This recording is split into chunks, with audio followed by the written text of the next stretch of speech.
안녕하세요. 끄끄 디자인입니다. 히어앤나우는 예쁜 포트폴리오 속에서 담지 못했던 현장 이야기를 전해드리는 시간입니다. 오늘의 히어앤나우는 수원 영통 청명주공 아파트인데요. 청명주공 고객님을 한마디로 표현하자면 꼼꼼함 그 자체셨어요.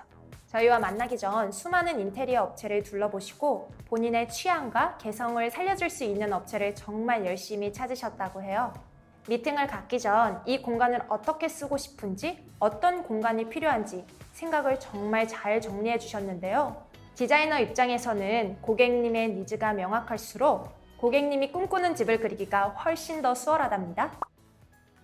실측은 그림이 그려져 있는 도화지에 덧그리기 위한 밑작업이라고 이해하시면 좋을 것 같아요.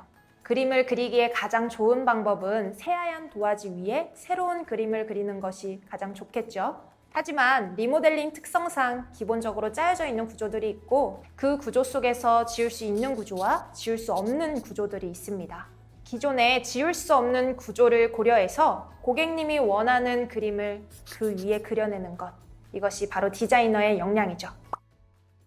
청명주공 아파트의 기존 현관 모습이에요. 현관의 폭도 좁고 깊이도 다소 얇은 편이었어요. 보통 현관을 들어서면 우측에 신발장 공간이 있기 마련인데요. 이곳에는 공간의 여유가 아예 없었기 때문에 신발장이 없었어요.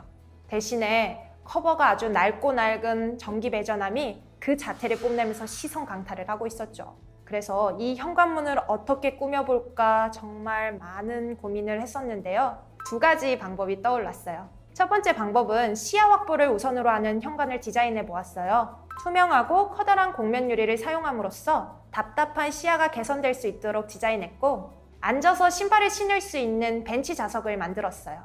중문은 현관과 거실의 공간 분리를 위해서 심플한 디자인에 스윙도어를 중문으로 설치해 보았습니다. 장점으로는 시야가 시원하고 디자인이 고급스러우며 사용이 편리하다는 점이에요. 다만 신발 등 현관의 기본 수납이 부족하다는 단점이 있었습니다. 두 번째 방법으로는 복도형 현관이에요.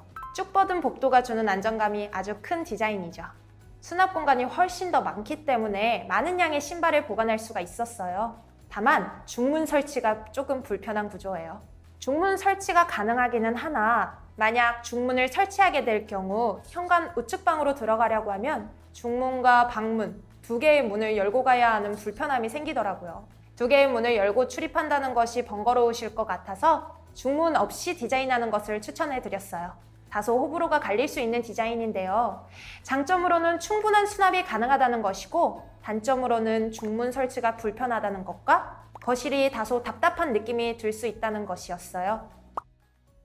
다음 사진은 기존 주방의 모습입니다. 수도 배관이 높게 설치되어 있죠. 세월을 말해주는 바로미터라고 할 수 있는데요. 오래된 아파트는 수도 배관이 개수대보다 한참 높게 설치되어 있는 경우가 많더라고요. 이처럼 이곳 주방은 아주 오래되었고 좁고 긴 형태로 구조를 어떻게 짜느냐가 매우 중요한 공간이었습니다. 다음 공간은 주방에 붙어있는 테라스인데요. 가스 계량기로 인해서 냉장고나 북박이장을 설치하는 데 방해가 되었고요. 측면 벽에는 위아래로 수도가 있었어요. 기존의 구조를 두고 어떻게 하면 고객님의 취향을 맞춰드릴 수 있을까? 정말 고민에 고민 또 고민을 이어나갔던 것 같습니다. 신혼부부라고 해도 긴 테이블이 있다면 활용도는 매우 높아지기 마련입니다. 한쪽 부모님만 오셔도 4인이 되고 작은 아이가 태어나면 바로 5인 이상이 되는데 소파 앞에 앉아 이야기를 나누는 것과 테이블에서 이야기 나누는 것은 피로도, 집중도 면에서 모두 다르죠. 그 고민의 연속 끝에 우리는 다음과 같은 디자인을 제안드릴 수 있었습니다. 첫 번째 디자인 제안은 가장 기본적이고 뻔한 구조예요. 그래서 대충 그렸는데요. 설마 고객님이 이걸 선택하시진 않을까? 정말 조마조마했던 기억이 나네요. 자세한 설명은 생략하겠습니다. 두 번째, 세 번째 디자인 제안은 주방을 테라스에 배치해 보았어요. 사실 테라스 공간이 애초부터 좁기도 하였고 창가 벽면으로 단열이 들어갈 경우 더욱더 좁아질 수밖에 없는 공간이었어요. 하지만 24평의 작은 아파트에 다이닝 공간과 주방 공간을 함께 만들기 위한 방법으로는 이 방법밖에 없다고 판단이 되더라고요. 다행히도 고객님께서 주방이 조금 좁더라도 6인 테이블을 놓을 수 있다면 그 불편함을 감내하고 싶다고 하였고 저희도 주방을 테라스로 옮기는 대범한 공사를 진행하게 되었습니다. 짜잔! 이 모습이 저희와 고객님의 긴 디자인 미팅을 통해 탄생한 결과물인데요. 어떤가요? 예쁜 그림이 잘 그려진 것 같나요? 청명주공 포트폴리오는 상단 링크를 통해 더욱더 자세히 보실 수 있어요.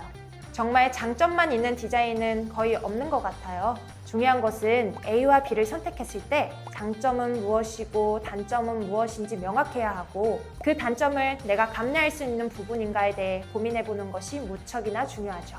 저는 그 고민을 도와주고 정보를 정확히 전달하는 것이 디자이너의 역할이라고 생각합니다.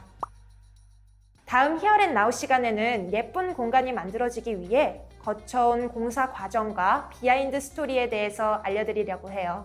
다음 이야기가 궁금하다면 구독과 좋아요, 알림 설정을 통해 보다 더 빠르게 끄끄 이야기를 받아보세요.